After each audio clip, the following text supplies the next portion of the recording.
Como vão, meus amigos? Sejam muito bem-vindos ao Pode Sem Mimimi. Eu sou o Luiz Fernando Aguiar, veterano aqui da PNDF e agora host desse maravilhoso, encantador, adorável e dinâmico podcast, sempre trazendo convidados inteligentes, articulados e com habilidades especiais, como o nosso convidado de hoje, chefe Vinícius. Seja muito bem-vindo ao nosso podcast, chefe. É um prazer tê-lo aqui.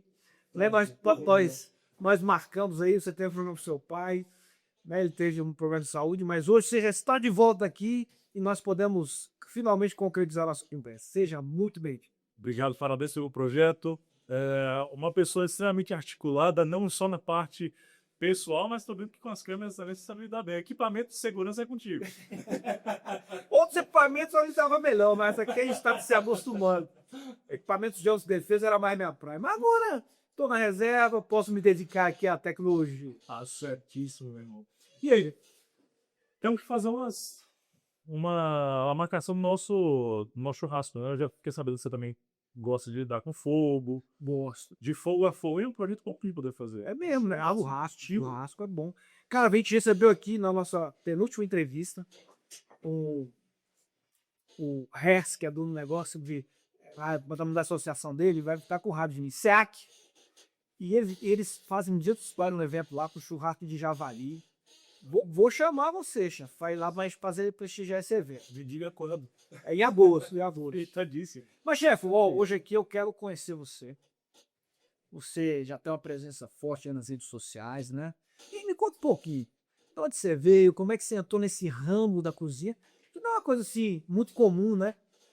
A gente tem até uma fantasia, assim, acha que a gente vê o Jacan, Masterchef, a gente tem aquele estereótipo do chefe de cozinha bravão, malvado. Como é que é esse universo? Fala um pouquinho como é que você entrou nesse universo aí da cozinha. Coronel, bem, hoje, e é mais fácil pelo retrovisor poder entender o que aconteceu pra gente, né?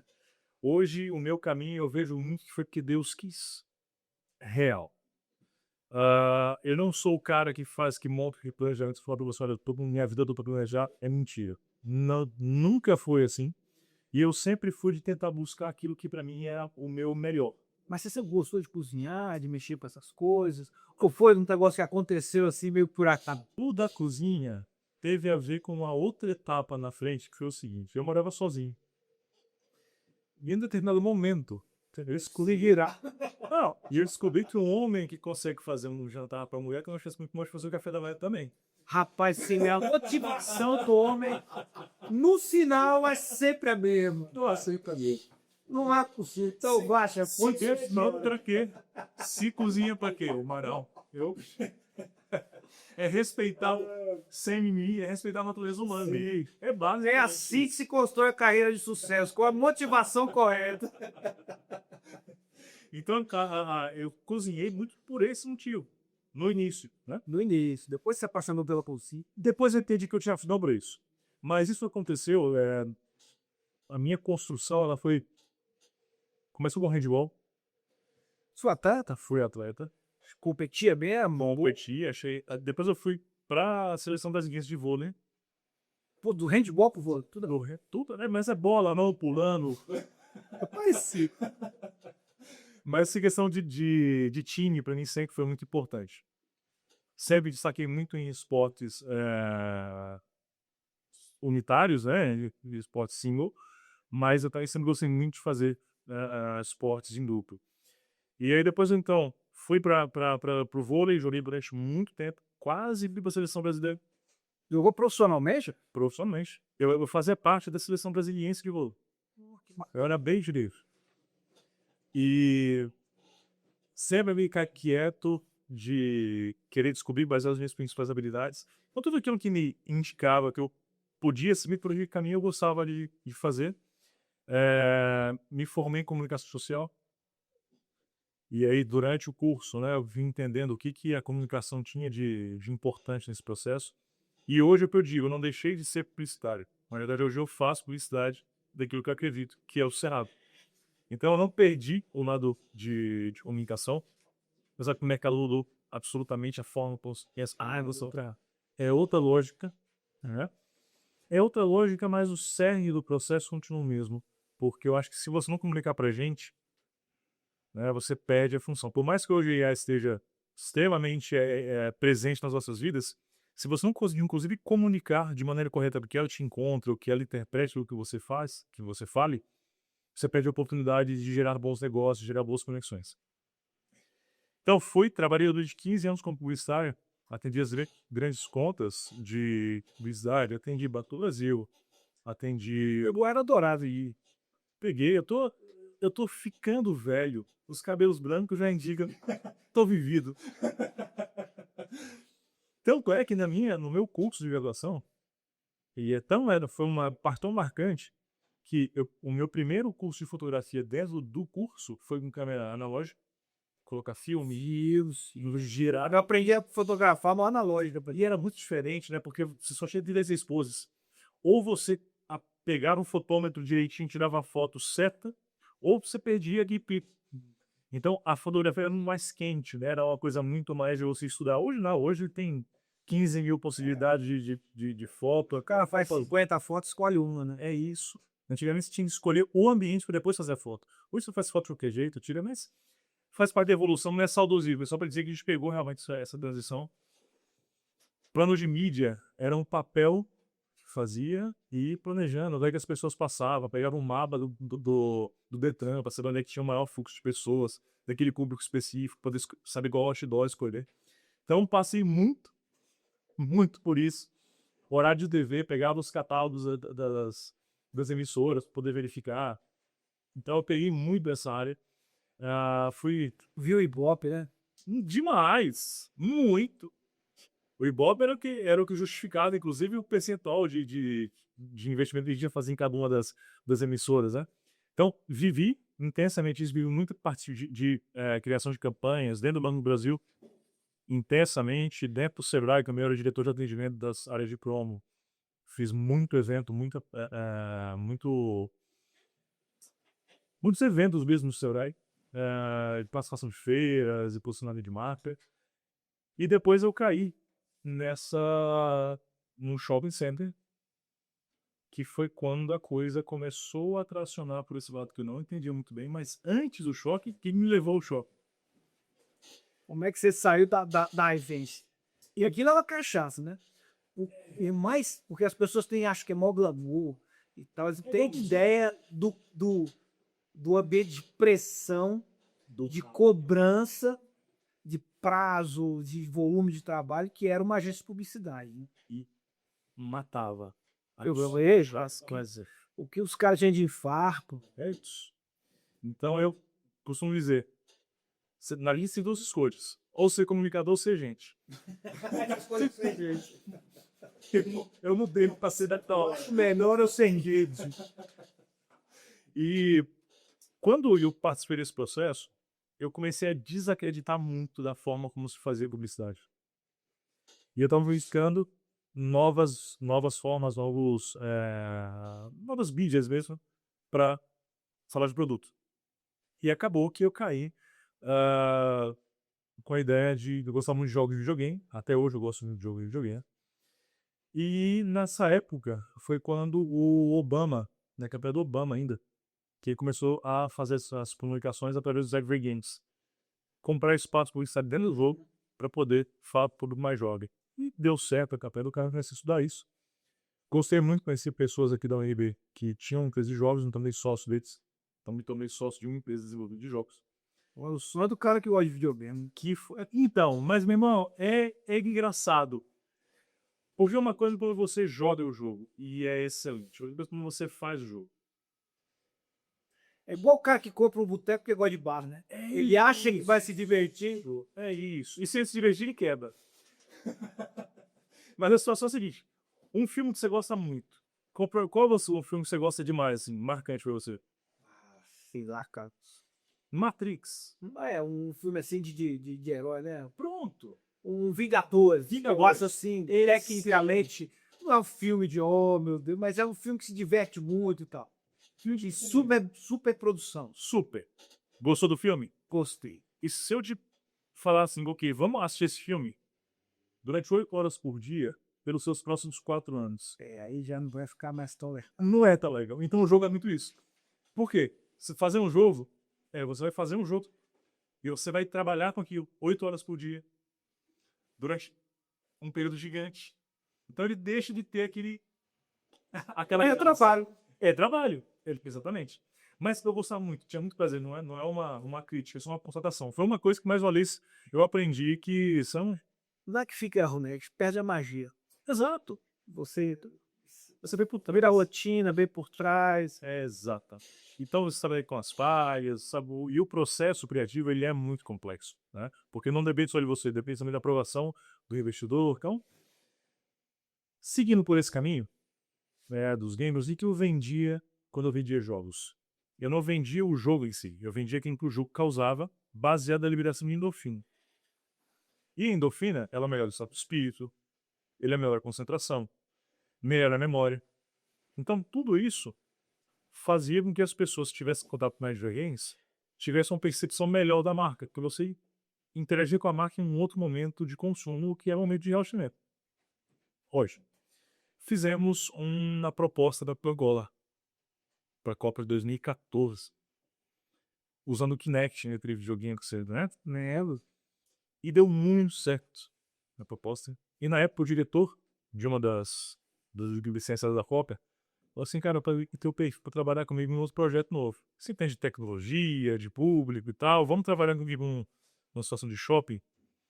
Eu pensei, cara, shopping sempre foi o meu sonho de teste, porque a gente sempre ouve 1 milhão de teorias, não, porque o shopping tem feito de tal maneira, porque as pessoas... Esse cada volante, que o cara dá várias vezes pro mesmo um lugar diferente. um monte de magia, Um monte de lenda. um monte de lenda. Nem sabe se é verdade ou não. Exato. Aí eu falei assim, mas eu quero isso aí. Eu quero ver. Porque eu sempre trabalhei com o consumidor na área que eu não. Na hora que não estava pronto com esse pensamento. Estava vendo um programa, então passava propaganda, estava lendo alguma coisa aí, apareceu uma propaganda no jornal. No shopping é diferente. Se ele está lá, ele vai comprar. Então deixa eu entender como é que é ele no hábito de consumo dele. Eu queria dessa experiência. O Divino ele tá aberto, né? Porque era um lugar que Queria ir lá, né? E aí eu topei o desafio. E foi uma escola muito interessante, em vários sentidos. E mais uma vez me reforçou que o meu ponto de contato é gente. Eu sempre gostei muito de aproximar gente, de trabalhar com pessoas. E teve uma situação que me marcou muito nessa empresa, que foi quando eu cheguei, a antiga gestora de marketing falou para mim, não dê atenção pros lojistas, porque se você der atenção pros lojistas, eles vão montar em você. Aí eu disse o seguinte, calma lá. 80% da minha receita veio do lojista. vem do lojista. O meu público não é o público que está entrando no shopping. A minha função é facilitar que o lojista, né, venda para o público que está chegando por aqui. Mas o meu público é o lojista. Como isso não vou dar atenção para ele? Porque eu entendi lá que eles queriam o seguinte: quanto mais eu estiver distante de ti, menos você vai conseguir reclamar da mim. Então, se eu não tenho proximidade, eu não ouço reclamação. Se eu não ouço reclamação, eu estou certo. E como eles querem só número, não importa a qualidade, importa a quantidade. E outra coisa que eu aprendi com eles, aprendi assim, entendi com eles. Não quero saber se o pato é macho ou fêmea, eu quero o ovo. Pô, mas se escolher um pato macho, como é que você vai transformar um pato? Como é que você vai fazer um pato, né? Marco botar ovo. Exato, foi que eu entendi um pouco dessa sisudez, dessa coisa muito o corporativo canibal, que me tornou um pouco mais cético em relação a esse modelo de funcionar ou não. Porque sempre que a coisa funcionava, era o diretor que escolheu fazer certo. Sempre dava errado, foi o mercado que estava errado. Entendeu? Sim. Então, assim, eu tomei um certo cuidado, eu aprendi muito em relação a isso. Era uma empresa muito interessante, com muitos processos bacanas. Mas eu também aprendi um lado não humano que foi bom para minha construção. Participei de campanhas grandes, de montagem de árvores de Natal, que eu tive que dormir 4 dias debaixo da árvore de Natal. Porque não é anedota.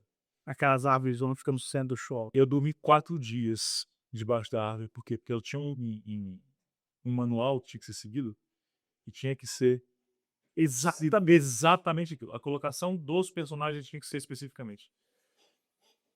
Então, sim. Ah, só podia botar um bichinho aqui, porque era de alguma marca. Exatamente. De um padrão internacional, nacional. Literalmente. Então, foi uma situação que eu também pude aprender. Então, eu vi muita coisa que eu gostei e absorvi, e muita coisa que eu não gostei, e tu tem que entender para mudar. Só que nesse processo de shopping, a primeira grande campanha que eu ia pegar era a campanha Dia dos Pais. E estava em Goiânia. Goiânia, o que pai geralmente gosta muito? Cerveja. E Goiânia gosta mais ainda. E como é que eu ia fazer para criar uma campanha Dia dos Pais com cerveja, com picanha, aquela coisa toda? Fui buscar outro produto que fosse subversivo mesmo. E eu pensei em uma cerveja de pimenta. E aí chamei os malucos. Eu passei lá ainda, sempre pelo maluco eu poderia saber, acho que Pimenta, nunca vi, mas deve voar, ficar bom testar. Vamos testar pra ver se fica bom esse troço. E encontrei os malucos certos. Depois de falar com alguns errados que disseram não consigo, não dá, teve um maluco que deu certo, que até hoje é um irmão de vida. Betão, um beijo pra você. E ele me mostrou muita coisa dessa parte de gastronomia. Falou os pirâmides de cocção. Até esse momento eu só buzeava com planos escusos. Com intenções malignas. Malino, o objetivo era ser muito bom. Nem que seja pra ele. Exatamente. Mas aí fizemos essa cerveja, deu muito certo. E o legal é que a marca dele estava voltando ativa nesse momento. Então nós fizemos uma campanha que explodiu a imagem da cervejaria em Goiânia. Depois essa Colomina. Sim. A Colomina estava retomando aquele momento, foi Alberto e Papícia, toparam o projeto para poder fazer. Fizemos, deu muito, muito certo. E foi uma cerveja de no ano seguinte, como a terceira melhor cerveja do país. Pô, ficou conhecido no Brasil todo. Excelente. E se você pegar até hoje, a cerveja existe, a Pepper Lager, tá lá, fake, a história, não tem meu nome evidentemente, mas tem o shopping. E fizemos para essa campanha e deu muito certo. A partir daí, a coisa começou a ficar interessante. Por quê?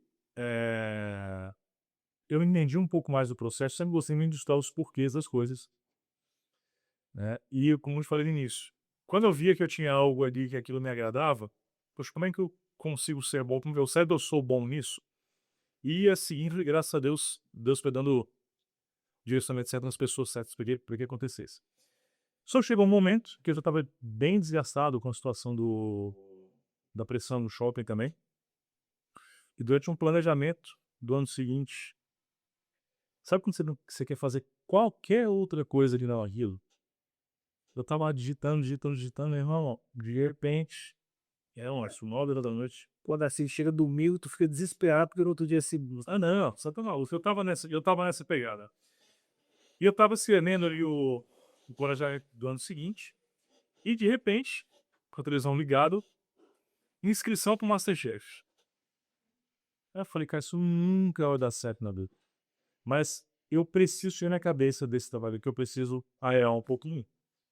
Deixa eu fazer a inscrição desse negócio. E, Tu tinha curso de chefe? na Eu tinha. nada.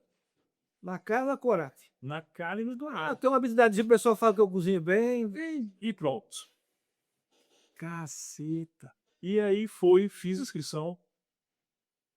E as etapas foram passando. E foi funcionando. Eu falo, como assim?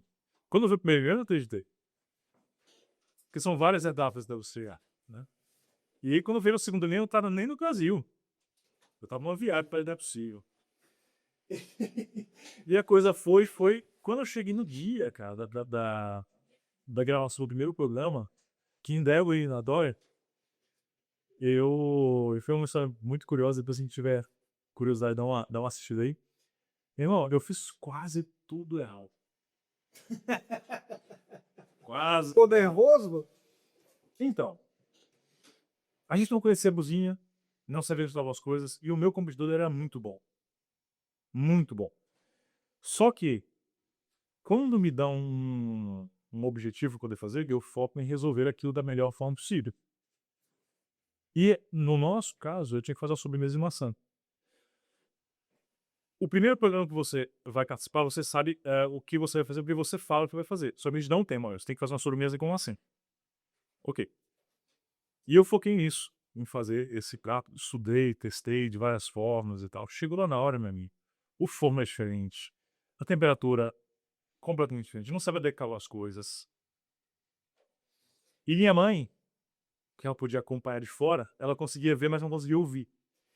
E como eu tinha treinado muito antes, ela viu que eu tava fazendo tudo diferente, tinha se treinado. Nossa, você já tava louca. Louca, mas porque é o seguinte, eu tinha que tirar a casca da maçã para poder fazer a torta normal. Eu tinha que ter tirado boa parte das sementes para poder fazer a torta normal. Só que lá, como eu sabia que eu ia seguir uma porção só, eu perdi muito tempo fazendo outras coisas, eu falei, quer saber? Eu só vou usar o meio, então todo o resto eu não vou tirar a casca, põe aqui, eu vou usar só o meio depois. Adaptação. É com a Suzana americana, adaptar e. É isso. É isso. E aí, irmão, pra poder não ficar mole a massa, tinha que fazer um furinho no meio da massa. E eu fiz esse furinho, ficou um pouco mais do que eu queria que ficasse. Mas na hora de tirar, que é adaptado ao tartar, você faz ali invertido, depois você vira ela, né? Na hora de tirar o bagulho no prato, desmonta. Quebrou. Só que eu fiz o tartar com um merengue de laranja. Parto fundo com vontade de beber água na boca. E esse é fácil de fazer, a gente faz de plano no churrasco. E quando eu seli esse prato, meu irmão, sabe a sensação do 7-1? Que eu olhava pro meu, bicho, destruído. E eu vou falar que é cozinha moderna, desconstruída. Bora, tratando de desconstruir. Tanto é que o Fogaça me mandou, esse é o que? Dá um tartar desconstruído? Eu falei, não, é destruído mesmo. Ele riu, mas É, pô, não dá pra esconder, né? não dá pra esconder. Não dá pra dizer que não, que eu quis. É melhor saber, é só, foi o que deu pra fazer. É isso. E eu só olhava pro lado, meu irmão, o prato do moleque tava, meu irmão, Restaurante Michelin, restaurante Michelin. incrível. Eu falei assim, já foi, já esquece, não vai rolar. E eles começaram a experimentar. No que eles começaram a experimentar, o Jacan falou, o teu prato tem gosto de França. Aí eu falei, Seu prato tem gosto de França? uai, demos alguma coisa e... O papai é melhor do senhorista. E isso pra mim sempre foi um mote na vida, porque talvez até a pessoa não tenha dado tanta atenção nas minhas redes sociais. Por quê? Quando a coisa é muito artificial, quando o pessoal for olhando muito ao redor, mas o cerne, aquilo que é principal, não cuida, não é pra mim. E nesse prato tenho certeza que do sabor eu fui bem. O formato, por N motivos, ficou uma tanqueira. Mas o sabor... Mas o essencial tava lá, né? É isso. O essencial foi preservar. E o mais interessante é que, por mais que ele tenha feito um prato incrível, ele perdeu o sabor da maçã, porque ele provou tanta coisa no prato e perdeu o sabor da maçã. Ele enfeitou tanto que o essencial foi bom. É isso. É isso. E hoje eu seria um grande confeiteiro, fico até muito feliz por isso. E aí, nesse processo, nós teve o programa. Sem acreditar. Cara, não, agora foi interessante. E aquelas paradas lá, daquele jeito mesmo, de verdade, o cara é malvadão mesmo, o Jacan. O Jacan nem é tanto, né? Ele é mais um sacão, né? Eu gosto muito deles. Um folgaça que parece que é brabo pra caceta. O Fogaça, ele é um perfil muito militar, sabe? De bem eu quero dizer. Do tipo, cara, você tá sendo respeitoso, direto, honesto. Ele vai ser um paizão como foi nenhum. Não o programa. Eles sempre foram muito isentos. Mas você vê que eu trabalhei pro Fogaça depois. Isso aí. Ele agora dou com ele, trabalhei bem boial, velho. O João Neto também, sempre muito querido, né? Então, e o Jacan, pô, faz umas brincadeiras. Ele é divertido, ele é muito divertido. São duas pessoas que eu. Mas imagina que no momento do concurso as brincadeiras dele devem ser uma bosta, né? Mas aí, assim. Porque você já tá nervoso, o cara dá uma sacaneada no teu prato que já não foi tão bom, né? Não, os meus primeiros episódios, até eu me entender na cozinha, foram muito complexos. Mas porque você não tinha formação, né? Assim, você não tinha um curso. Não. E você tava competindo com um cara que fez faculdade de gastronomia. Eu tinha uns competidores muito preparados. Muito preparados. E nesse desenrolar, qual era a minha estratégia? Eu vou pegar 5 receitas por dia e decorar 5 receitas por dia. Porque se eu decorar 5 receitas, eu tenho 5 opções. Eu tenho 5 opções, hoje eu tenho 5, amanhã eu tenho 10, depois eu tenho 15. Só ali no final, no processo, que foi acontecendo? Chegou no primeiro dia, tinha 5, no segundo tinha 10, no terceiro tinha 15, quase 14, porque começou a embolar no outro dia, meu irmão. Isso já sabe da primeira que É isso. Porque você tem que decorar muita coisa. E eu comecei a ficar angustiado com isso. Aí eu lembrei do meu curso de pós-graduação que eu fiz, quando eu criei uma ferramenta. Meu projeto de finalização do curso criou uma ferramenta chamada Gestão por Grupo de Fluxos. Que é quando você juntava, né? Era uma pesquisa aberta, só que você juntava e entendia quais eram as palavras ou os grupos de força que mais apareciam na percepção de marca ou da empresa. Eu falei, quer saber? Isso chorando em casa. Eu cheguei em casa, angustiado, porque deu um programa. Angustiado, cheguei em casa, falei, quer saber? Deixa eu pegar essa receita e escrever no papel. Peguei a cartolina, escrevi embaixo os ingredientes. Alface, cenoura, cebola, papapá. Eu de um monte de coisa. E em cima as receitas. O nome das receitas. Isso virou um sistema ali de organização. Literalmente. E o que eu fui entendendo é o seguinte, que para eu fazer isso aqui, para fazer essa receita eu precisava desse ingrediente, com as canetinhas. E desse. E eu vi que o negócio funcionava era ingrediente. Era ecológico. Porque Você fez a gastronomia invertida. e é isso. Porque geralmente o cara vai lá, aprende as técnicas, né? Aí você tem várias coisas que são base da cozinha e você vai aplicando em vários pratos. Você fez ao contrário. Não, mas tem uma lógica aqui. E aí foi nesse contexto que eu comecei a entender o seguinte, cara, se eu preciso fazer um creme, eu vi que tinha várias receitas de creme para fazer creme. Eu posso fazer um creme usando manteiga e água. Eu posso fazer um creme usando farinha e água. Eu posso fazer um creme usando ovo. Eu posso fazer um creme, basicamente creme de leite. Ou seja, como é que você faz o creme? Depende do que você tem na onda. O que você precisa entender é a técnica. É como transformar o produto A em produto B. Então, o que eu aprendi nesse processo? Gastronomia, você faz para você saber o que você quer fazer ou como fazer, você vai no final, sabe o objetivo, e você volta no início, vê as ferramentas que você tem, e daí você desenvolve o caminho. Por que receita dá errado? Que você vai querer replicar a receita de internet. Sim, a farinha muda de textura, muda de qualidade, muda de teor de proteína, muda de teor de tudo. O seu açúcar muda a umidade, muda a quantidade de glicose, inclusive. A carne pode ser de um animal que andou mais, andou menos. Então, assim, você seguir receita, acha que a receita vai ser o teu caminho correto, é problemático. A receita é um norte. Como foi que deu certo na maioria das vezes? Assim deu certo na maioria das vezes. E é nesse processo de transformar da receita à execução que vem a parte da arte de gastronomia. Porque você vai ter que entender na mão que você vai ter que ajustar. Deixa mais tempo no forno, deixa menos tempo no forno. A dose de mais alto, menos. Exatamente. Coloca o tempero que vai corrigir esse de. Perfeito. É isso. Porque às vezes o mesmo ingrediente veio com a diferença que pô, deu amor, com um amargorzinho. Eu vou ter que botar uma pitada de alguma coisa que é para neutralizar. Até a água não sabe das coisas. Uma água pode ser mais mineralizada, menos mineralizada, né? Então tudo isso interfere. Então foi aí que eu me desprendi absolutamente de receita. Aí eu comecei a estudar técnica e o que eram os taços. E foi aí que eu comecei a criar um monte de outras críticas em relação a isso aqui é uma feijoada desconstruída, ou isso aqui é uma feijoada vegana. Para. Feijoada é feijoada. Passo vegano é outra coisa. É isso. Se você quer. Não é que é ruim, é outra coisa. Coisa. Porque a feijoada é a técnica. Feijoada é carne suína, feijão, basicamente. Então entregue isso, isso não é feijoada. Se você vai fazer outra coisa, chama de outra coisa. Não é feijoada. Ah, mas é porque vai poder parecer. Não é aquilo. Tu não chama daquela técnica. Porque tá errado.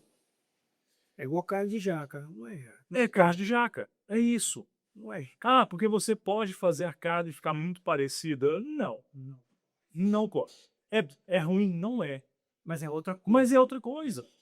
Até porque você cria no card vai uma expectativa do real. Se o cara, pô, vou comer um negócio que tem gosto de carne. E não tem, caçamba. E tá tudo certo não ter. Exato. E se você for com a expectativa que vai ter outro gosto, talvez você goste muito mais do que a minha que é carne. Igual ontem a gente comendo alguns queijos aqui próximo aqui. poxa, eu sabia que não era queijo de vaca. Eu sabia que eram queijos feitos de suco vegetal, que também não é leite vegetal. Mas você nunca viu vegetal com T. Nunca vi ninguém ordenando uma palmeira. Pegou até mal ele lá, ele. Para com isso. Vou mudar de assunto. Agora ordenar da palmeira. Então, o suco vegetal Suco vegetal. trouxeram. E quando você sabe que o gosto é o que é a técnica é outra, tá tudo certo. Porque aquilo é alimento. Cara, isso é porque, ó, é assim. Vê se eu tô errado. Às vezes você botou um refrigerante no copo, tem um copo d'água ali perto. Aí você pega o copo sem olhar e tá quente o refrigerante. Quando você toma água, ela parece ruim. Mas não é que é ruim, é porque na sua cabeça você queria tomar o refrigerante. O seu corpo se preparou para comer aqui. Isso. Aí a hora que você, pô, que gosto ruim, você toma um. É aquela expectativa. E Exato. volta pro marketing. Felicidade é igual a expectativa na realidade. Se a tua expectativa é alta e a tua realidade nem pode ser ruim, não. A tua realidade pode ser média. Mas se a sua expectativa era alta e a entrega foi menor do que você estava esperando, sua felicidade é baixa. Quando a expectativa é baixa e a realidade é outra, a tua, a tua felicidade aumenta. Então é muito isso. Hoje eu entrego no prato aquilo que as pessoas sabem o que vão comer. Só que entrou num caminho interessante. Isso tem. Tô ficando velho já. Caraca, já tem 8 anos que esse processo aconteceu. E depois que eu fiquei, né, avancei bem no programa, né, chegou um momento em que até estavam colocando que eu tinha o potencial de vencer aí. Seria muito interessante, porém, mais uma vez, Deus é bom e falou assim, ó, fica não, porque será olhar só por alguns anos para esse pessoal. Você fica travado. Mas eu acho que esse tipo de problema, vencer não é o mais importante. Então, Você deveria a possibilidade de conhecer tanta. Às vezes o cara que vence é isso, ele fica preso ali naquela.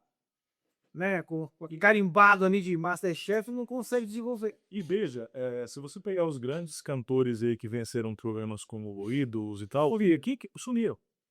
Mas o Thiaguinho que participou também não venceu, o cara que continua nesse mundo. Então, pra mim foi a experiência do caramba. E pra mim o que mudou muito a chave foi quando o Jacan falou que você tem não é só técnica, é dom. Aí, pum, isso aí foi pra mim uma mudança de chave muito significativa. Porque eu falei assim, ok, Deus, agora vai não sou. Por quê? Passei esse tempo todo como publicitário. Cara, o universo. São dois mundos distintos. Distintos. Agora eu tenho, se for pra mudar pra isso, eu vou ter que virar a chave. Eu tava com 32 anos na época. Então assim, ou eu mudo agora, ou mais pra frente vai ficar muito difícil. Porque não é que quando você tá velho só pode mudar a chave, só que você vai ter outra. É um outro momento. Eu tava, né, de família, aquela coisa. Como é que eu vou mudar agora? Se der errado, ferrou. Porque eu não vou ter tempo para poder fazer com que a minha nova habilidade se desenvolva. Mas eu tinha uma amiga daqui da Brás, e ela me chamou para fazer um trabalho com as crianças. Eu falei assim, Deus, ela ajuda aí. E quando eu tava em São Paulo com o Fogaça, eu aprendi a fazer um monte de curso. E caí indicava uns livros. Fiz curso de gastronomia italiana, francesa, asiática, para poder pegar técnica, para poder entender quais eram os processos e as lógicas. E é muito interessante que a gente vê muita coisa que é similar. Mesmo culturas diferentes. Mesmo culturas diferentes. Porque no final das contas, você tem base é comida e você tem 5 processos. Porque cozinhar, em essência, é transformar aquilo que é pouco digerível em algo mais digerível e palatável.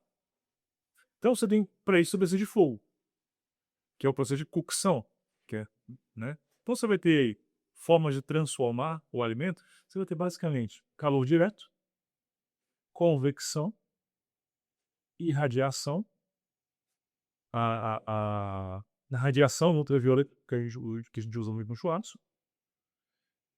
E tem um kit que me fugiu agora, mas a gente já leu. Mas basicamente a sua forma de transformar alimento, de colocar calor, tá aqui. Como que você vai transformar isso? Como é que você vai mexer a temperatura? Você pode usar a parte de freezer também para poder diminuir a temperatura, né? Também faz parte de técnica de gastronomia. E foi onde entendi a diferença de gastronomia para culinária. Gastronomia, estudo gástrico, é a proximidade daquilo que, como alimento transforma no seu corpo. Por que você come? Que tem a ver com o porquê que você tem fome, como você sacia excesso de fome. E culinária é o processo de cocção, é o processo de transformação do alimento. Então são duas coisas que no final se juntam, mas são duas coisas diferentes. Então precisei aprender um pouco de cada uma delas.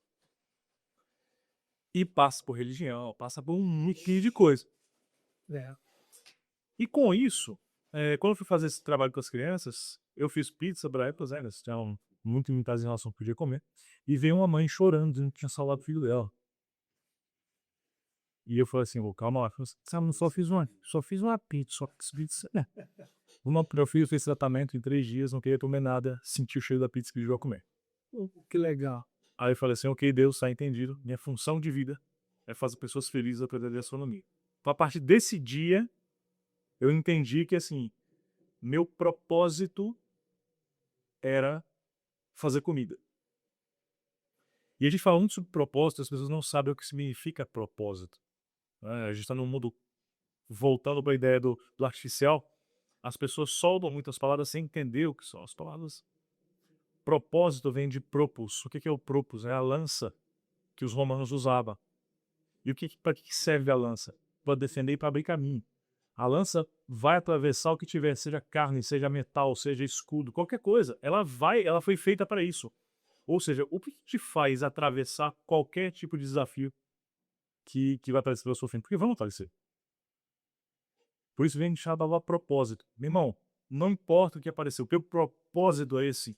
Você vai e você vai. Então, meu propósito é esse, fazer pessoas felizes na minha gastronomia. Eu falei, ok, Deus, entendi, fiz essa tatuagem aqui, para não esquecer, que são os 3 comportamentos que eu tenho que ter durante o dia. São 3 necessários de cozinha, mas são os 3 comportamentos que eu tenho que ter durante o meu dia. Faca do chefe, versatilidade e precisão. Cutel, para quebrar os ossos da vida. E o fogo para misturar as pessoas. Quem galera, pessoal, profissional, espiritual, os respingos da vida, mas também com as coisas retas, os caminhos retos. Então eu fiz isso aqui e falei, beleza, a partir de hoje, eu já sei cozinhar. E eu nunca, até esse momento, tinha comprado uma doma. Porque como é que, pra mim, eu vejo a doma? A doma é quase como uma medalha. Quando você recebe uma doma, qual que é a simbologia da doma? Explica pra galera o que é um Doma é a roupa do chefe. aquela roupa bonita do chefe. Isso. Doma é quase que um que você faz parte do grupo. Então, eu nunca, até esse momento, tinha comprado uma doma. Porque eu fazia questão de receber a minha doma da mão de um chefe de cozinha. E nesse contexto, o primeiro chefe de cozinha que me deu uma doma foi o chefe Julian Borges, mais um também maestro de uma pessoa para na minha vida de muito tempo. É um grande amigo. E ele me deu a doma. A partir daí eu senti que agora eu fui aceito num dos cozinheiros. Então, o caminho tá ali. Mas que foi muito na cozinha de quê? Que tipo de especialidade? E como eu tinha feito esses cursos todos lá em São Paulo, eu falei, cara, eu não sou o cara. Eu não sou o cara da réplica.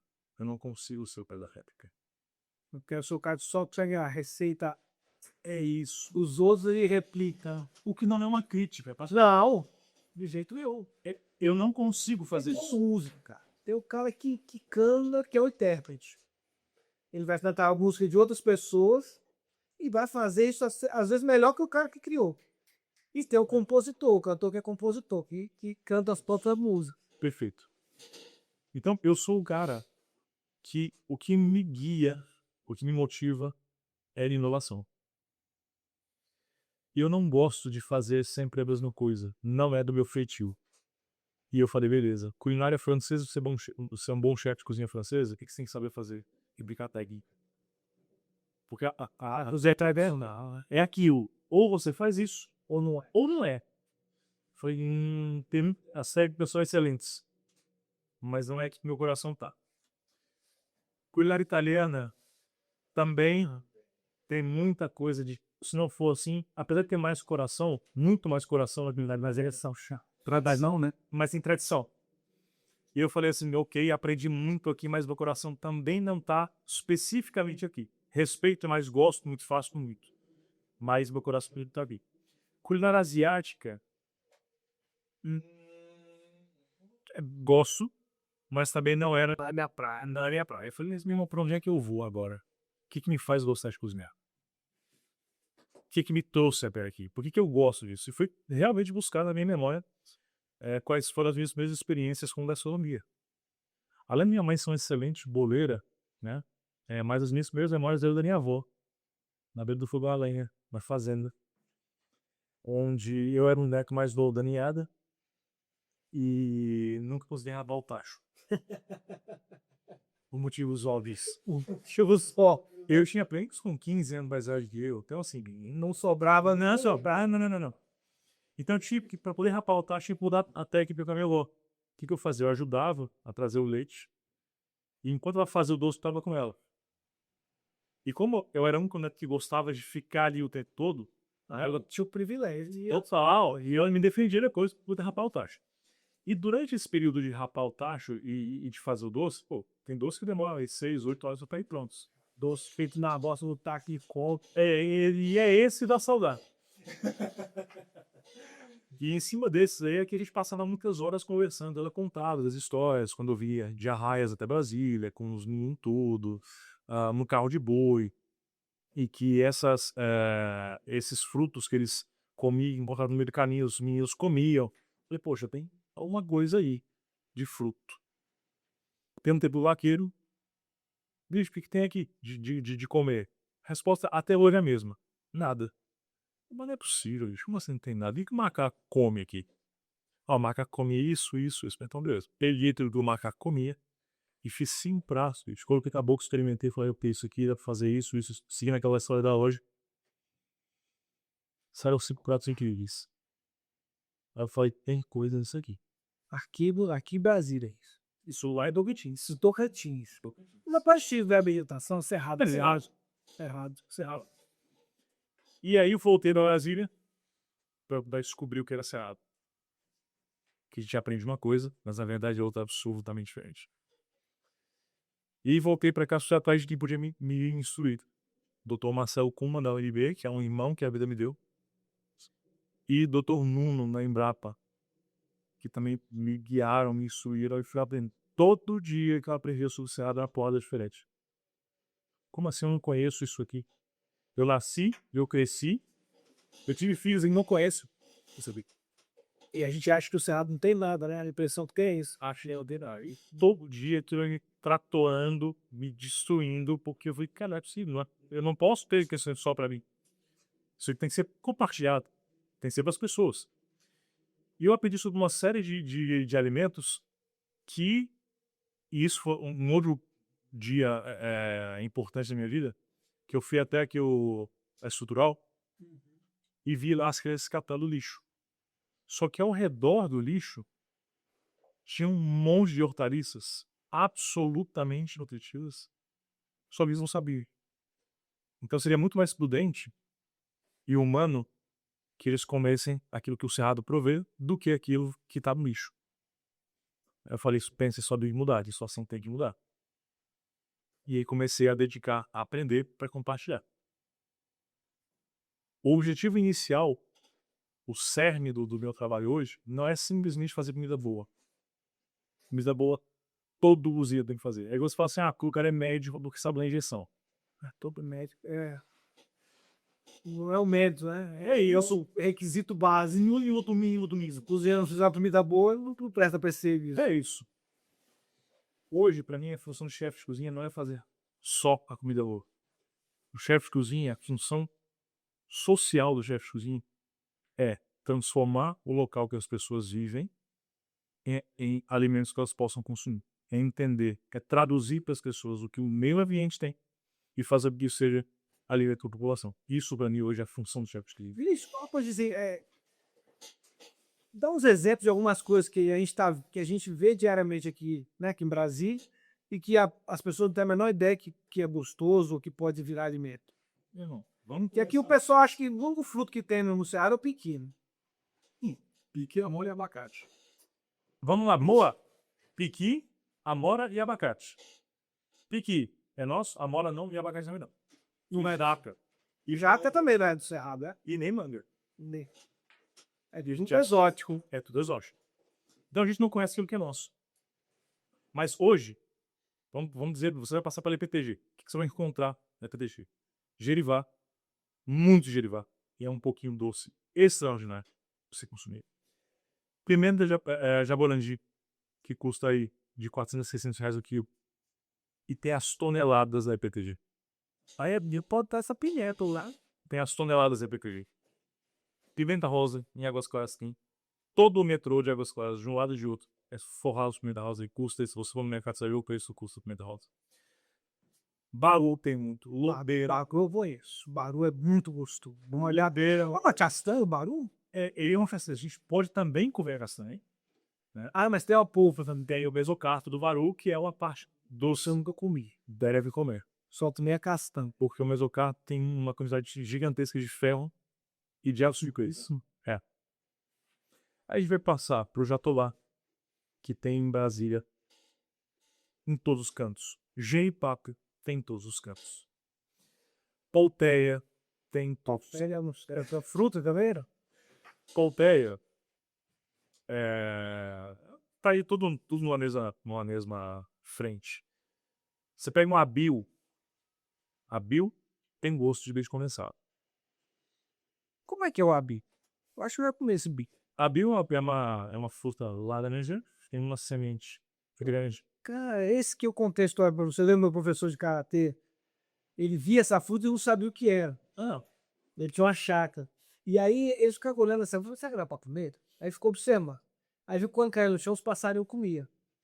Aí falou, se os passarinhos comem, passarinho é sensível, eu vou poder comer também. Aí comeu, falou, cara, tem gosto de doce de leite condensado. então, e aí é bom você comentar sobre isso, porque nem tudo que passarinho come a gente pode Eu sei, isso eu sei hoje. Isso era a lógica aí lá. O que o macaco come a gente pode comer. O macaco 100% do que come a gente pode comer. Tá tudo certo. Passarinho não. Passarinho não. Esse negócio de água que passarinho de pé. Passarinho. Mas ele não. Mas é um bom parâmetro. 95% das coisas que o passarinho come a gente pode comer. Isso é tranquilo. Então, e nessa outro fruto que tem em Águas Claras demais, oiti. Oiti. Para quem gosta de piqui, oiti é um fruto que ele tem mais carne do que o piqui tem gosto de piqui. É mesmo? É. Parece com o piqui também, aquela Amarelo, comido. E só que você não tem que tirar a carne, não tem espinho. e não tem aquela casca dura, não. Não. Que, pra quem não sabe, o piqui é tipo um caroço lá dentro, tem uma casca, assim, tipo, quase uma cabaça, né? Aquele negócio. E isso é legal porque dentro dessa aprendizagem do Cerrado, eu precisei entender muita parte biológica, dos porquês das coisas. Né? E então, por isso que hoje meu trabalho é literalmente isso, o cerne do trabalho, é a erradicação da fome e reconstituição do meio ambiente através do uso da gastronomia e dos frutos locais.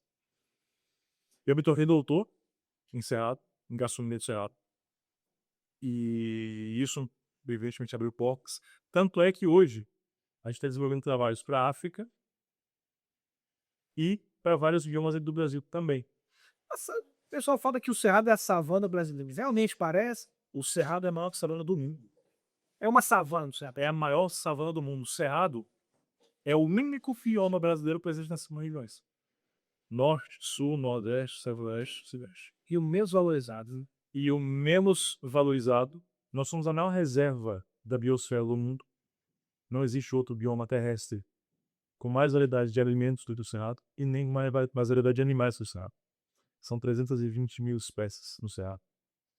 Nós temos um dos solos, que é o solo em atividade mais antigo do mundo.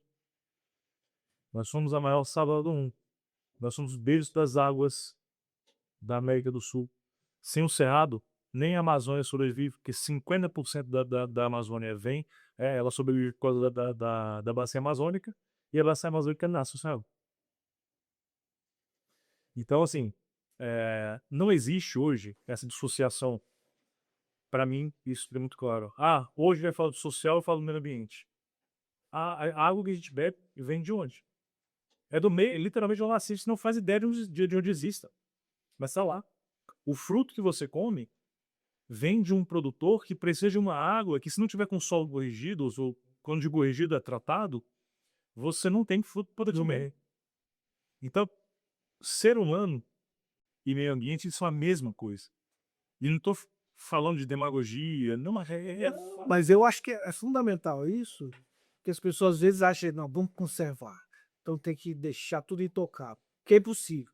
e ao contrário. A gente tem que gerenciar isso, entender a relação nossa com o ambiente e tentar harmonizar o máximo possível. E é possível. Para não acontecer o que aconteceu, por exemplo, em Águas Claras, que os caras destruíram quantas nascentes ali? Não, aquela descida na frente ali do Tabatinga, do Águas para Chore, era uma cachoeira. Sabe aquela descida de frente? É uma cachoeira. Não, quantos blocos de combustível que a gente via drenando a nascente, E um rio no meio da cidade. seca da nascente. É isso. Então, aí é uma forma errada de se fazer as coisas. Seria muito melhor ter aproveitado, e seria muito mais bonito, inclusive, termos aproveitado para poder fazer com que a cidade compusesse junto com o ambiente isso. Para mim, é uma ignorância ambiental e ignorância plena. Nós temos muitos parques em Brasília. Talvez Brasília seja uma das cidades com o maior número de parques em todo o mundo. A maior ignorância é a pessoa estar disposta a um parque a conhecer, e seria qualquer parque, parque da cidade, parque nacional de Brasília, Bernardo Saia, qualquer um desses. Se você vai lá que você gosta, mas sabia que se você pegar uma semente de uma árvore que você acha bonita, você leva poder plantar e você alimentar, você pode ser preso? Você pode ser literalmente preso, porque você pegou uma semente.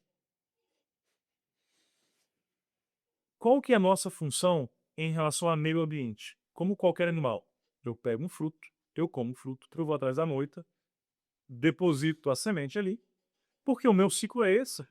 A semente não consegue nascer se não passar por todo um processo, né, de quebra de dormência. E muitas vezes a quebra da dormência passa pelo trato digestivo de certos animais, de vários animais. E nós somos um desses. Nem a função de sermos dispersores de semente o ser humano tem mais. Que é a função mais básica. Eu como, eu ando, lá na frente não tem nada, eu vou fazer o cocô ali e vai. Deixa a serpente. Nem para isso o ser humano mais está associado a essa natureza. Então, onde é que vem o cerne do meu trabalho? Quanto mais insumos, já que estão, não, e evidente, é uma questão sanitária, já que estão recebendo um pouco na cidade, não lá você. Vou quebrar a dormência dessa semente de uma outra forma, menos drástica. Qual que é a maneira mais eficiente de termos uma relação direta com o meio ambiente? Consuma aquilo que é do seu local, por quê? Se um produtor que tem acesso a esse fruto sabe que vai ser demandado, Ele vai produzir. ele vai conservar. E você vai permitir que ele amplie essa produção. Sem ter que fazer corretivo de solo, sem ter que aumentar a quantidade de água. Porque para plantar alface, que o pessoal fala, tem que corrigir o solo. Corrigir de quê? Você está ajustando o solo. Porque a alface daqui, o tomate, né, não é especificamente isso aqui. A cenoura não é daqui. Então, para que esses bichos aqui nasçam, você precisa mutar o solo. E isso não é sustentável. Se você usasse teu quieto cerrado, você não precisava montar nada. Vê como é que acontece em Brasília em setembro, quando mais chover. Você não tem que preocupar com nada. Tudo floresce, tudo brota. E é rápido, né? E é rápido. 3, 4 dias a grama que tava cinza. E quem não é de Brasília não tem ideia, né? Que aqui tá tudo cinza, choveu, menos de uma semana tá tudo verde de novo. O piqui do IP, ele floresce sem usar uma gota d'água. Ou seja, porque o solo é pobre. O solo não é pobre. O solo é pobre para a comida europeia que você quer trazer para cá, ou asiática que quer trazer para cá. Não tem os nutrientes que lá teria que não tem. Mas por que a gente não come o daqui? Mandioca do Cerrado também. Nós temos, né, a Manihot scratusculenta, que é o nome científico da mandioca domesticada da Amazônia.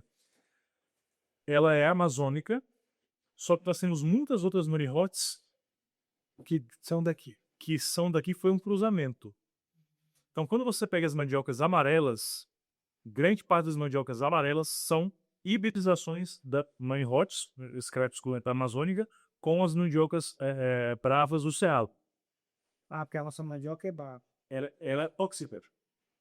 É brava pra quem não sabe, porque ela é venenosa. É isso. E muito utilizada pela indústria. Da forma como nós queremos, ela é muito usada pela indústria para extração realmente de de compostos que vão ajudar, né, em várias funções industriais. Mas para comer ela é broca. Agora, a mescla das duas gera hoje mais de 5.000 variedades de mandiocas comestíveis. Então a gente tem Estão adaptados no solo. absolutamente, totalmente. Mandioca você joga, você arranca, joga para trás. Pra quem não sabe, não tem semente de mandioca. É isso aí. Você quebra o caule dela, joga lá até e nasce. Se nasce, simples assim. De tão adaptado que é. Não precisa nem cuspir. Nem isso você precisa. Então é esse entendimento que a gente precisa ter. Quanto mais a gente parar de achar, não, porque eu preciso consumir o foie gras, o caviar. Bicho, para. Vamos consumir o que é nosso? Qual foi a última vez que comeu ovo de ema? Nunca comi um ovo de ema. A gente tem uma cidade chamada Rei dos Emas. Aí olha só, Eu trabalhei lá, fui comandante do guarda-viva. veja, você não pode. Se eu quiser hoje comprar um avestruz e vou para DEF e cerco e põe um avestruz lá, tá tudo certo. Um animal exótico que não tem essa integração no nosso meio ambiente, eu posso pegar aqui e falar, não, por quê? Porque alguém quis. Agora, se eu pego uma ema e faço a mesma coisa e trato ela no ambiente dela, com cuidados específicos para cá, para não ter essa espécie ser aquilo. Por que a gente não... E é por isso que tá desaparecendo ela. É isso. Não existe a possibilidade de se conservar sem uso. Por isso eu critico muito preservação ambiental. Preservação é uma coisa que para mim é necessária para onde? Nascentes. Nascentes tem que preservar. Muito nascentes tem que secar. Fala, pessoal, vamos lá. Aqui não dá. Aqui não dá pra mexer. Aqui não dá pra mexer. Se a gente acabar com isso, a gente vai correr. É isso. Apesar que um projeto está recuperando os nascentes do chutes criados, que eu acho incrível. Mas assim, é muito mais caro você... Não, depois construir um prédio em cima não tem É jeito. boa, já é, exatamente. Preservação para mim, ele se dedica única e exclusivamente para ambientes onde se você encostar, aquilo ali não recupera mais, nascentes jogantes. Todo o resto é conservação ambiental. Um parque de preservação para mim tinha que ser obrigatório. Irmão, você visitou o parque, toma com um saco de semente, vai dispersar, Vai levar isso aí, leva pra tua chácara. aí você vai, exato, aí você vai passar por Brasília aqui, o que você vai ver? Pé de ficus, que não é nosso, que destrói bomba de baça. E ele é, assim, vê se eu tô errado, mas pelo que eu já vi do Fios, ele é terrível pro cerrado, porque ele puxa muita água. E aqui já é um solo mais seco, porque o nosso clima é mais seco. É isso, ele destrói, inclusive construção. Aí o pessoal planta eucalipto. Você vai no parque da cidade, tava cheio de pinheiro, que inclusive tava caindo na cabeça das pessoas. Tiveram que tirar. Por quê? Plantaram errado. Ah, árvores não são daqui. Aquela árvore gigantesca que tem um monte aqui no plano. Um cipózão assim, meu nome daquele bicho. Ah, o figo. A figueira. É figueira? É cante. Gigante. Isso, a figueira é nossa. É nossa aquilo? Do cerrado? Também.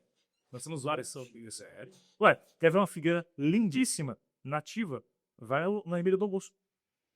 De frente para a primeira construção, você vai para uma figueira lá. É nossa. Não é, o figuinho dela é muito menor.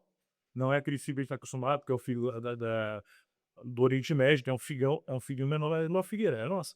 É comestível do meu fogo. Comestível. Que é um monte de cipó pendurado assim. Comestível. Que o tronco é. Você não consegue nem ela é gigante. Olha, essa é uma das possibilidades. Nós temos uma seiva de uma árvore que eu acho extraordinária, chamada almécega. Então, por sobrevivência, talvez você tenha ouvido falar dela, que eu chamava de breu. Breu. É, breu. Para poder fazer fogo. É uma seiva que é inflamável. Então, se quer fazer fogueira, você pega esse breu e faz. Hoje eu uso ele para poder cozinhar, com a aroma dele é incrível. Além que é a seiva de uma árvore. É a seiva de uma árvore. Então, hoje o meu trabalho, ele basicamente é isso. É fazer com que as pessoas se integrem ao meio ambiente, de fato, comendo aquilo que é local e valorizando a cultura local. Não adianta a gente pensar, vamos saber que nós fizemos aqui por mais de 90 estabelecimentos alimentícios, a Redonda Chapada dos Veadeiros, foi isso. E mostrar para eles, usem esses insumos do Cerrado, que vocês possam extrair daqui receita, dinheiro. Sustentabilidade depende de um tripé muito específico. Ambiental, econômico e social. Se você não tiver esse tripé, não vai funcionar. Ah, minha empresa é linda, ela faz todo um projeto aqui que recicla água e tal, mas o pessoal da região consegue trabalho na tua empresa? Outro, ou você comprou as fazendas dos caras, a única coisa que sabem fazer é plantar, você tem que comprar esse terreno, agora o pessoal tá vindo como mendigo. Isso é sustentável? Não é. Ah, poxa, minha empresa tem um trabalho social incrível. Só saiu o dejeto, tá tudo indo pro rio. Então, mas beleza, meu projeto é incrível, eu tenho pessoas, meu lixo é 100% residuado, eu trabalho com as pessoas da região e tal, beleza, mas quem paga a conta? Ah, o governo. Irmão, Ou é sustentável? daqui 4 anos o projeto é esse É, demais. se vestir mais. Então tem que ter o tripé. E a gente tem, aí foi isso que aquela experiência lá de trás, de só número, número, número, número, número, que eu aprendi no shopping, me transformou. Às vezes não é só número. A conta tem que fechar. Mas tem coisa que, ao invés de eu ganhar, e a conta é exatamente essa, o que eu vou ganhar? 5 se eu posso ganhar 7. Aí você diz, é uma única coisa para ganhar 2% da hora. É essa conta que precisa ser refeita. É um lucro que às vezes não vale a pena, né? Porque Não, você causa uma destruição. é isso. Não vale a pena vale a pena para você, mas para todo mundo não vale. E você acaba sabotando seu próprio negócio, no final, no prazo. Perfeito? Então, foram essas coisas que eu fui sendo lapidado nesse processo. E aí, o que hoje não me entra na cabeça, de forma nenhuma, é como nós temos pessoas que passam fome no Brasil. Não faz sentido. Cara, que impressionante, porque eu tenho uns amigos, pessoal que são amigos, pessoas que eu conheço, que são missionários em Moçambique, que tem um clima parecido com o nosso. Mas o cara falou no AVC, olha, parecido com o nosso. Mas não é igual aqui no Brasil. Porque aqui no Brasil você comprou um feijão no mercado, ele caiu no teu jardim e nasce. É isso aí. Lá não. Lá pra gente plantar um feijão, a gente teve que plantar um outro tipo de feijão que não é comestível, para recuperar o solo, para depois entrar no feijão. É isso. E nós Ou seja, o Brasil é muito abençoado nesse sentido. em vários sentidos. E a gente precisa tracionar tudo isso. Por quê? Nós temos muito com a ideia de inclusão social. Ah, porque tem que incluir socialmente, para todo mundo fazer escola, vamos fazer faculdade. Tudo umas porcaria, mas vamos fazer faculdade, escola, curso técnico e ok. Como é que um pai e uma mãe de família vão conseguir fazer um curso técnico e desempenhar bem se está com o filho com fome em casa? Não, ou se ele não consegue, como é que a criança vai desempenhar bem na escola se a única refeição que ela tem é o lanche que ela recebe na escola? Ela não tem nutriente, não tem ferro para poder fazer sinapse, não tem ferro, potássio, não tem o fósforo para poder desenvolver o cérebro. Não tem. Como é que você vai ter um programa social disso? Não faz sentido. E lá é suspeitado. E às vezes tem até comida, mas é aquela comida que a gente fala, né, que é o obeso subnutrido, né? É total. Que só come biscoito, pão, arroz. Não tem ferro, não tem proteína, nada. Não nutre. O cara engorda. Vive, né? Sobrevive. E vira um obeso Desnutrido. desnutrido. Que é, para mim, a inclusão social mais importante e elementar de tudo. Aquilo que eu falo, assim, essencialmente, cara, eu te respeito, eu te amo como ser humano, tá aqui comida. E viés de qualidade, né? Tá. E tem que ser de qualidade. Não, tá aqui a comida. Comeu, agora você consegue trabalhar, agora você consegue estudar, hoje você fazer do resto. Se você tem casa e se você tem comida, e não nessa ordem, porque se você tem comida, você consegue fazer sua casa, sua baby. Lá sendo meio difícil. Sem comida não vai. Não vai. Então, a primeira e o Fome Zero, o programa, ajuda de certa forma. Só que as pessoas acham que se eu não tenho arroz, feijão, carne e batata, eu passo fome. Se você pegar a balança comercial brasileira, os 7 primeiros itens, nem brasileiros são. O prato típico brasileiro, que é o arroz com feijão, com carne, cebola e batata.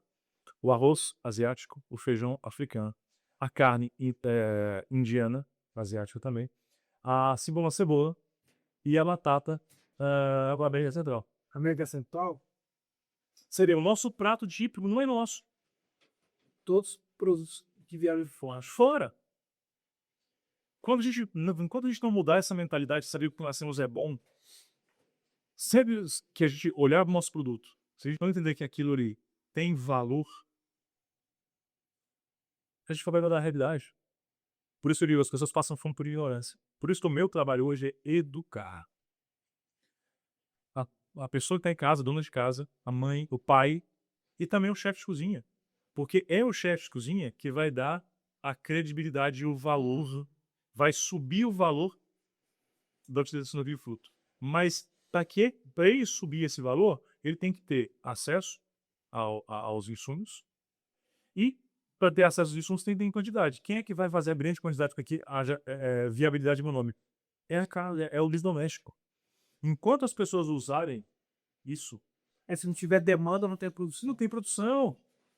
Então é um ciclo onde a gente precisa bater no peito e falar que esse sabor é nosso. E aí, felizmente, deixou de ser hoje. Eu tô falando pra caramba, desculpa. Essa é a ideia, né? Assim, que o ruim é que quando o convidado vem, você fala, o que você acha disso? Ele,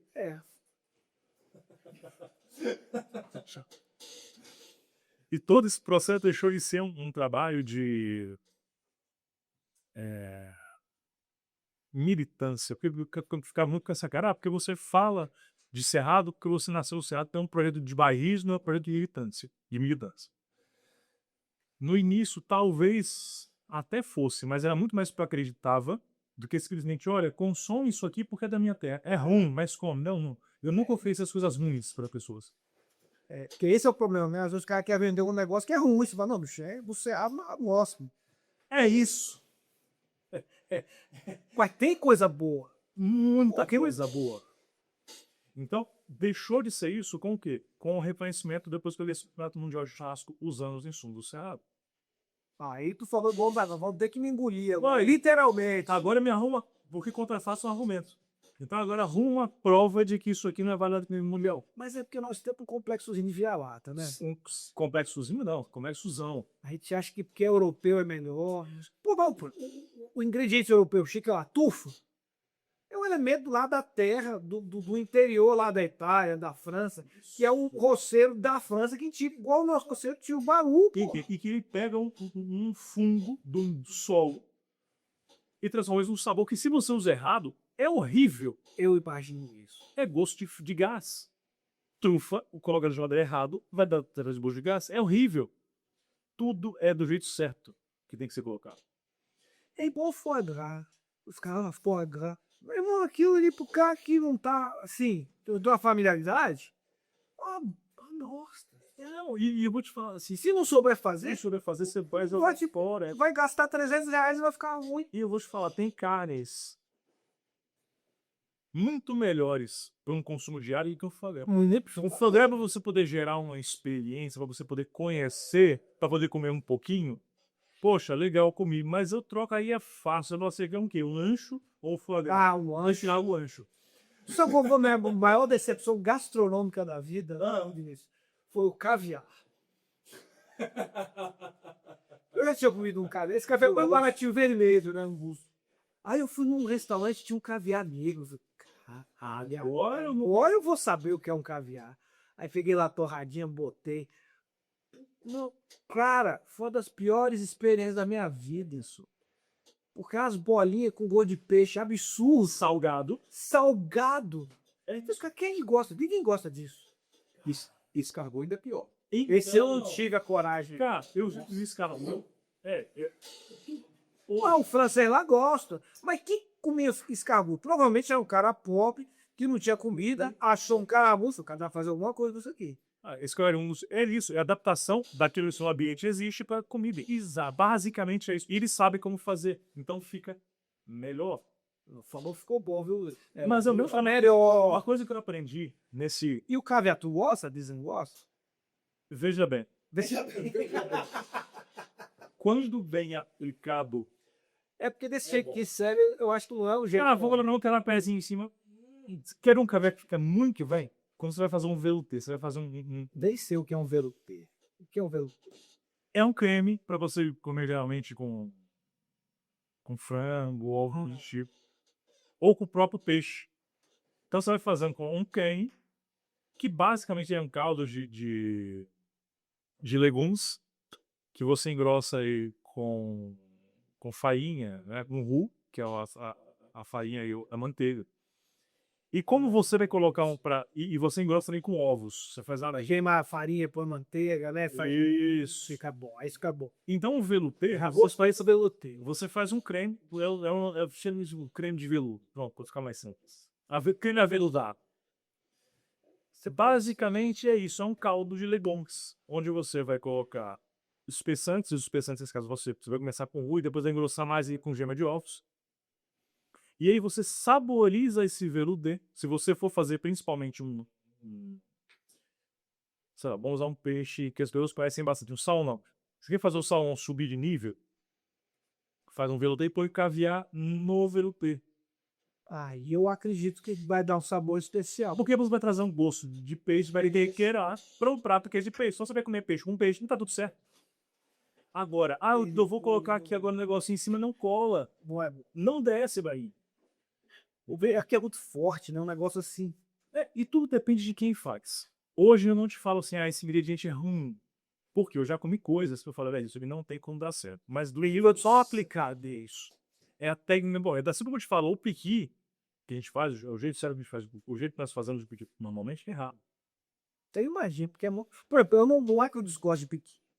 Mas que eu acho tão forte o prato que eu faço eu sentir o cheiro e já tô satisfeito. Mas é o que a gente come como nativo. O nativo não tem para eu pegar o fruto e roer. Eu levei piqui agora para a Europa. O pessoal pirou. É que é muito exótico. E esse é o ponto. Mas ele não é um exótico assim, caviar. Não é isso. Porque o cheiro dele é atrativo, ele é atrativo. Quando você faz certo, ele é muito atrativo. E eu levei, fica a dica para vocês aqui, um creme de piqui do Boca do Mato, que é de um pessoal que tem amados amigos também. Comprem Boca do Mato. Agricultura familiar, muito bem desenvolvido, um produto de excelente qualidade. Você já levou o creme, né? Levei o creme, porque assim, para você poder transformar o produto, não pode estar com fruto. Tem que ser algo, Tem que estar processado. tem que estar processado e ladeirado. Tal de segurança sanitária. Exato. Então já levei o creme pronto, Mas não tem problema. para não ter problema. O pessoal com ele pirou. Pirou no piqui. Você tem ideia? Fizeram demanda pro DHE, poder sair daqui e levar lá. Piraram no piqui. Os europeus, não brasileiros. Sim. Né? Que é muito diferente para ele. É diferente e é boa, só que assim, esse pessoal sabe trabalhar com piqui. Então eles conseguem extrair o melhor. E o meu trabalho hoje é muito isso, é tracionar, ensinar e traduzir como fazer dito certo. Para que as pessoas possam trazer comigo. E aí é onde a gente tem todo esse Vinícius, o fato tá muito legal, cara, mas já tem mais de uma hora que nós estamos falando aqui. Vinícius é outro convidado para voltar para fazer uma live, trazer alguma outra pessoa. Cozinhar junto, não? Cozinhar, Fazer uma live de churrasco. fazer uma live de churrasco aí, ó. Luiz, Pode rolar de nosso dia de jogo da seleção. que aí a gente vai conseguindo aqui. Porque esse papo do Cerrado, cara, das coisas do Cerrado é um papo pra horas, cara. Então a gente que é daqui de Brasília, talvez você não seja de Brasília, não tem nem ideia do que a gente tá falando. Mas o dia que você primeiro piqui, sentir o cheiro do piqui, você vai saber do que a gente tá falando. É isso. Que é uma coisa que, né, você fica, É muito marcante. é muito marcante, é muito marcante. Então, deixa eu terminar. Vinícius, deixa aí suas redes sociais, onde que o pessoal pode te encontrar, onde que você está trabalhando atualmente, quem quiser comer um prato feito pelo chefe Vinícius, vá aonde? Graças a Deus, hoje o meu trabalho está sendo focado principalmente em corporações, ou que eu atendo o público, né, ensinando as pessoas em projetos sociais, ou eu faço eventos corporativos. Então, quem quiser comer um prato do tem que contratar o chefe. Exatamente, e geralmente por empresa, que é mais fácil. Porque aí... Bate, Sede, aqui nosso convidado aqui é chique, rapaz. Mas se precisar de dica, puder ajudar a cozinhar em casa, me manda mensagem que eu ajudo também. E a rede social é @chefviniciusbossignoli, ou no site, não tá mais fácil, o site é chefvinicius.com. chefvinicius.com. O Instagram a gente vai deixar aqui também, eu sempre deixo aqui. E é isso. E assim, agora roda o mundo esse ano, vão ser 16 países no total, falamos sobre Cerrado. Então aquilo que a gente não está valorizando ainda, mas tá rodando o mundo falando que Cerrado. Você virou embaixador do Cerrado. Graças a Deus. E assim, toda a honra e toda a glória para Deus, não tem nada, isso não é força minha, é Ele que... Não, foi um caminho que você abriu, né? É o que eu falo, me uso como ferramenta. E eu gosto desse negócio. Então, desculpa, só pra gente finalizar, Tem uma mensagem que eu ouvi uma vez sobre a questão do seu filho mais velho. E o filho mais velho tem essa função também de abrir caminho, de fazer as coisas acontecer. Eu sou o filho mais velho do esporte. Então, que eu possa abrir caminhos para muitas outras pessoas e que as pessoas do DF, não só do DF, mas do Brasil, possam entender o valor que nossos sabores têm, acreditem e façam disso receitas, tanto para comer quanto receita financeira. Vinícius, muito obrigado. E para você que ficou até aqui, eu quero que você deixe aí a sua curtida, o seu comentário. E não esqueça de compartilhar essa entrevista aí, esse bate-papo sobre o Cerrado com alguém que você gosta ou alguém que você não gosta. E para provar que você chegou até aqui, se você chegou até o final dessa entrevista, deixa aí nos comentários piqui, que nós vamos saber se você chegou aqui no final. Beleza? Muito obrigado por ter nos acompanhado e prestigiado. Um grande abraço e até a próxima. Valeu, Vinícius.